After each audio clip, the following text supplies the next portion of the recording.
प्रश्न, या नंदुरबार जिल्ह्याला 1990 पासून MIDC मंजूर आहे। MIDC औद्योगिक जिथं आहे, औद्योगिक विकास व्हायला पाहिजे, लोकांना रोजगार मिळाला पाहिजे। या लोकांच्या रोजगारासाठी जर 1990 पासून MIDC मंजूर आहे, ती प्रथम MIDC पेपर तळाशी शिवारात होती।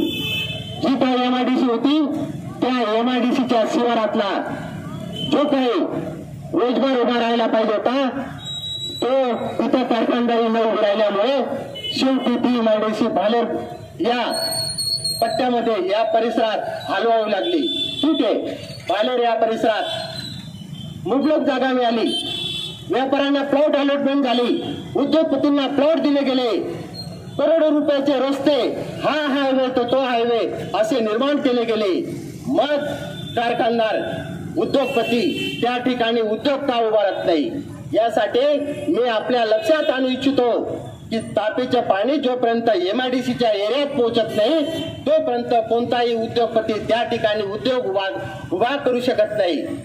यासाठी तापीचे पाणी MIDC पर्यंत आणण्यासाठी योजना राबवली गेली। तापीचे पाणी पाईपलाईनद्वारे बालेरच्या सीवपर्यंत आणलं गेलं आणि बालेरच्या सीवपर्यंत आणलं गेलं, बालेरच्या गावापर्यंत आणलं गेलं। बालेरच्या गाव आणि MIDC याचं अंतर फक्त आणि फक्त 2 ते 2.5 किलोमीटर आहे। जर या बालेरच्या 2 ते 2.5 किलोमीटर अंतर असलेली पाईपलाईन MIDC मध्ये त्या पोहोचवली नाही, हा तुम्ही सवाल केला पाहिजे। हा जर पाणी MIDCच्या एरियापर्यंत पोहोचला असता तर कुठलाही उद्योगपती, कुठलाही कारखानदार, कुठलाही लघु उद्योग त्या ठिकाणी त्या प्लॉटवर रोजगारासाठी त्यांनी कारखाना उभा केला असता, लघु उद्योगाचे उद्योग निर्माण केले असते आणि हजारो तरुणांना नोकऱ्या लागल्या असता, रोजगार मिळाला असता। परंतु यांनी ते पाईपलाईन जी भालेरच्या शिवपर्यंत आणली, MIDC मध्ये का पाठवली नाही हे जाणून बुजून म्हणजे हे नंदुरबार जिल्ह्यातील आदिवासी, बिगर आदिवासी, जनरल सर्व मतदारांना एक विश्वासघात केलेला आहे। हा विश्वासघात तुमच्या आमच्या डोळ्यांनी आपण बघत असतो, परंतु आपल्याला कोणाला या विश्वासघातावर बोलण्यासाठी जी काही संधी असते, ती विचारण्याची काही गंमत असते, ती मतदारामध्ये जागृत झाली पाहिजे। जर 30 वर्षात या MIDC मध्ये पाईपलाईन टाकून जलसाठा निर्माण केला असता तर हजारो प्लॉट अलॉटमेंट, शेकडो प्लॉट अलॉटमेंट झालेले, त्या शेकडो उद्योगपतींनी त्या ठिकाणी कारखाना उभारला असता, त्या ठिकाणी उद्योग उभारले असते, त्या ठिकाणी उद्योग उभारले गेले असते तर हजारो शेकडो तरुणांना रोजगार मिळाला असता। आपल्या नंदुरबार जिल्ह्यातून आदिवासींचे स्थलांतर होतं। आदिवासी डोक्यावर बिराड घेऊन गुजरातला जात असतो, तर हे आदिवासींचे स्थलांतर रोखलं पाहिजे असं आपण वेळोवेळी आपल्याला लक्षात येतं, आपण सांगत असतो। परंतु मी आपणास या प्रश्नाच्या द्वारे लक्षात आणू इच्छितो की नंदुरबार शहरासकट बिगर आदिवासींच्या शेकडो गावांमधील हजारो तरुण, कोणी नाशिकला जातं, कोणी मुंबईला जातं, कोणी पुण्याला जातं, कोणी सुरतला जातं, कोणी अहमदाबादला जातं, कोणी जळगावला जातं, कोणी इंदोरला जातं, कोणी इकडे जातं। हे हजारो किलोमीटर, शेकडो किलोमीटर जो काही सुशिक्षित बेरोजगार तरुण आहे तो का आपल्या गावापासून रोजगारासाठी बाहेर जातो। जर या आदिवासी बहुल जिल्ह्यासाठी MIDC मंजूर आहे, तुमच्यासाठी रोजगाराच्या संधी आहेत, तुमच्यासाठी उद्योगपती तयार आहेत, परंतु या राजकीय प्रस्थापित लोकांनी, मग तो काँग्रेस असो किंवा तो इतर कोणत्याही पक्षाचा असो, यांनी या रोजगाराकडे कोणतंही लक्ष दिलं नाही। का लक्ष दिलं नाही की यांना माहिती आहे मी 1995 ला 2-5 लाख रुपये घेऊन उमेदवारी केली, 2-5 लाख रुपये घेऊन उमेदवारी केली, लोकांनी मला निवडून दिले। या लोकांनी निवडून दिल्यानंतर तुमच्या आमच्या मतावर आज या उमेदवाराची करोडीची संपत्ती झालेली, मग ही करोडीची संपत्ती त्यांची झाली. मग तापीचं पाणी, तापीच्या बॅरेज मधलं पाणी जर शेताच्या बांधावर पोहोचवलं असतं तर माझ्या मतदार राजातला खिशातला 1 रुपया सुद्धा 1 लाख झाले असते, असं मला आश्वासित करू इच्छितो तुम्हाला. माझ्या तरुणांना रोजगार दिला असता तर त्यांच्या खिशातला 1 रुपयाचा सुद्धा त्यांचे लाख रुपये झाले असते. आणि तो लाख रुपया या नंदुरबार शहराच्या विकासासाठी, या नंदुरबार शहराच्या व्यापाऱ्यांसाठी खेळता राहिला असता. शेतकरी सदन तर व्यापारी सदन, शेतकरी सदन तर मार्केट सदन. जर नंदुरबारचा व्यापारी उद्योग जर वाढवायचा असेल, व्यापार धंदा जर चालवायचा असेल तर तुम्हाला शेतकऱ्याला सदन करावं लागेल. तुम्हाला तरुणांना रोजगार उपलब्ध करून द्यावा लागणार आहे. या तरुणांना रोजगार उपलब्ध देण्यासाठी या 30 वर्षात मोठ्या प्रमाणावर संधी होती. त्यांना तुम्ही आमदार केले, खासदार केले, मंत्री केले, पालकमंत्री केले, महाराष्ट्राच्या राजकारणावर त्यांचा दबदबा निर्माण केला. या तुमच्या मतावर केलेला आहे तो. म्हणून या राजकारण्यांना माझा प्रश्न विचारण्यासाठी आणि विधिमंडळात मी प्रश्न मांडण्यासाठी, मला कायदे करण्यासाठी, तुमचा विकास करण्यासाठी मी तुमच्या समोर आज उमेदवारी केलेली. महाराष्ट्र नवनिर्माण सेनेचा मी जरी अधिकृत उमेदवार असलो आणि या अधिकृत उमेदवारीमुळे राजसाहेबांच्या विचाराची जी काही घडी, जे काय त्यांचे विचार आहे की माझा प्रत्येक घरातला माणूस हा या रोजगाराने तो रोजगार निर्मितीकडे धावला पाहिजे. राजसाहेबांचा विचार असा आहे की माझ्या घरातला माणूस हा असला पाहिजे, माझ्या घरातलं दुःख हे संपलं पाहिजे. तर या दुःख संपवण्यासाठी, तुमच्या कुटुंबातलं उत्पन्न वाढवण्यासाठी घटक तुमच्याकडे काय आहे?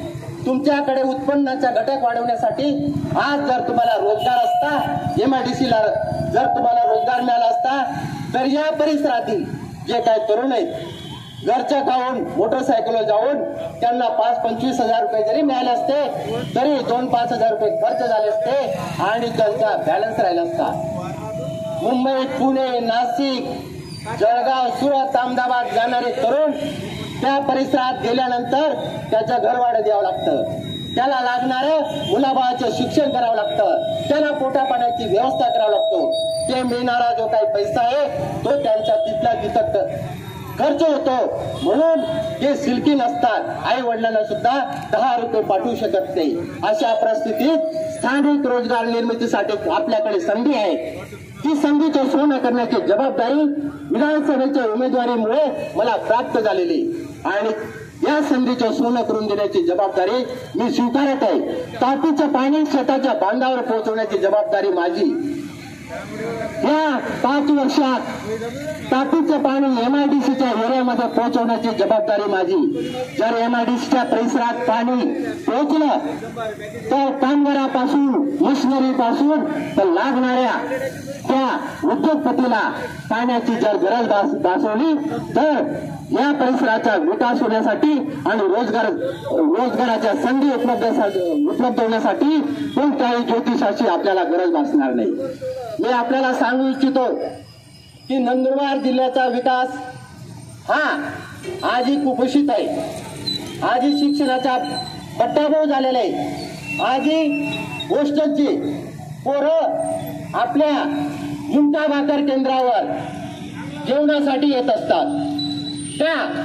या DBT योजनेद्वारे या आदिवासी तरुणांना शिक्षणापासून वंचित ठेवण्यासाठी यांनी DBTची योजना आणली.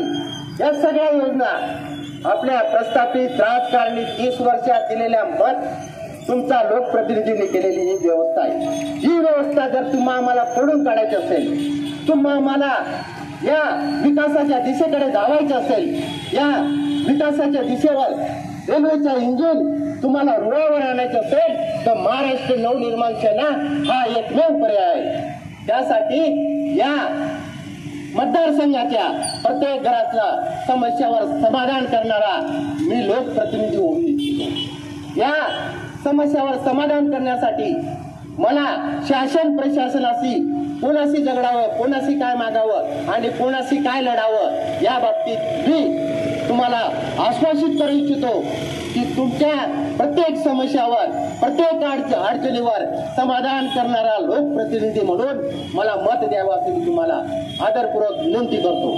दुसरी गोष्ट, या परिसराचा शिक्षणाचा बट्ट्याबोळ झालेले, आरोग्याचा बट्ट्याबोळ झालेले, तर या परिसराच्या विकासासाठी, या परिसराच्या सेवेसाठी मी माझ्या युवा गर्जना, साप्ताहिक युवा गर्जना या पेपरमधून मी 15,000 पेपरांचे गेल्या 3-4 महिन्यात मतदारसंघात त्याचे वाटप केलेले.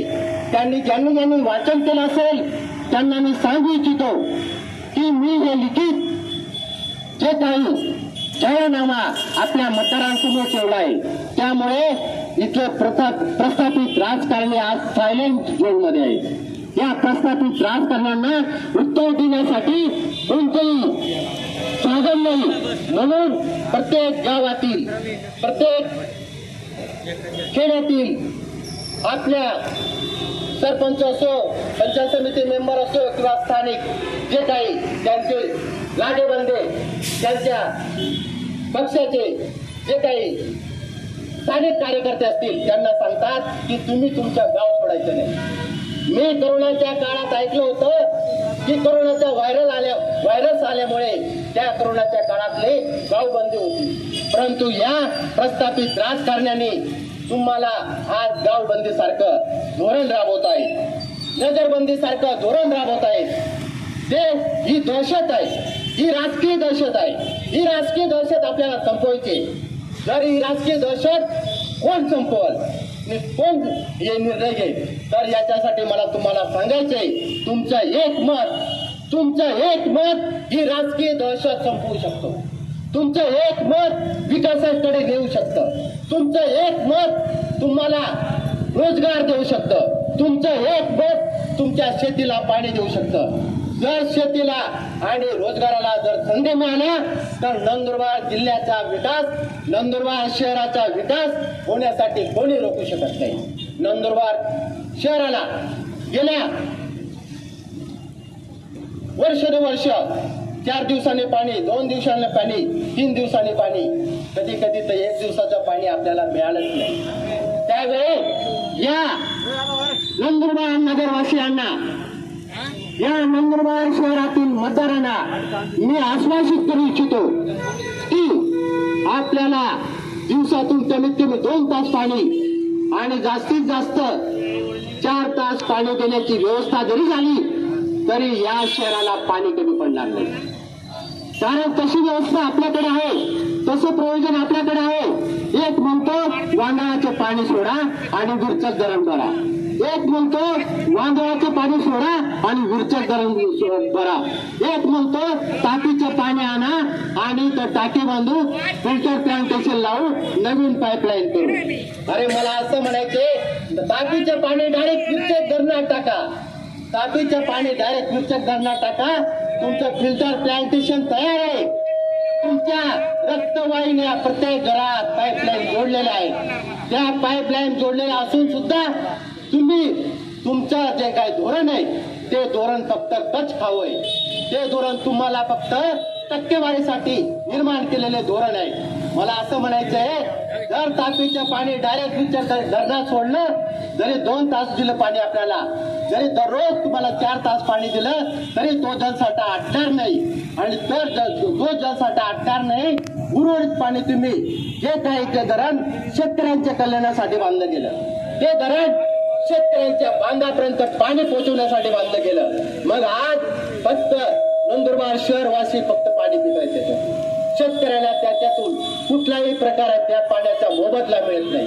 मग जर टाकीच्या धरणमधलं पाणी डायरेक्ट उचलून तुम्ही विरचक धरणात टाकलं, तुम्हाला 2 तास 4 तास पाणी सोडून पाणी तिथं उरेल. जलसाठा एवढा मोठा आहे, त्या जलसाठ्यातून शहराला पूर्ण पाणी पाजून सुद्धा उर्वरित पाणी शेतकऱ्यांना देता येईल. शेतकरी सदन तर मार्केट सदन, मार्केट सदन तर व्यापारी खुश, या धोरणाखाली रणनीती ठरवली गेली पाहिजे. आणि मी तुम्हाला आश्वासित करू इच्छितो, मला या विधानसभेत तुम्ही प्रचंड बहुमताने विजय करा आणि विधिमंडळ कायदे मंडळ कायदा करण्यासाठी तुमच्या हिताचे निर्णय घेण्यासाठी तुम्ही मला पाठवा। तर विरचकचं पाणी आपलं तापी बुराईच्या बॅरेज मधलं पाणी हे तुम्हाला डायरेक्ट मी विरचक धरणात पाठवण्याची जबाबदारी घेईन। मला असं म्हणायचे की या आदिवासी बहुल जिल्ह्यातील मतदार सुज्ञ झाले, लोकसभेच्या निवडणूक बंद करून उठले, मग हाताला काम आणि शेतीला पाणी यासाठी माझे सर्व मतदार बंधू डिग्री डिप्लोमा होल्डर तुम्ही केव्हा बंद करता?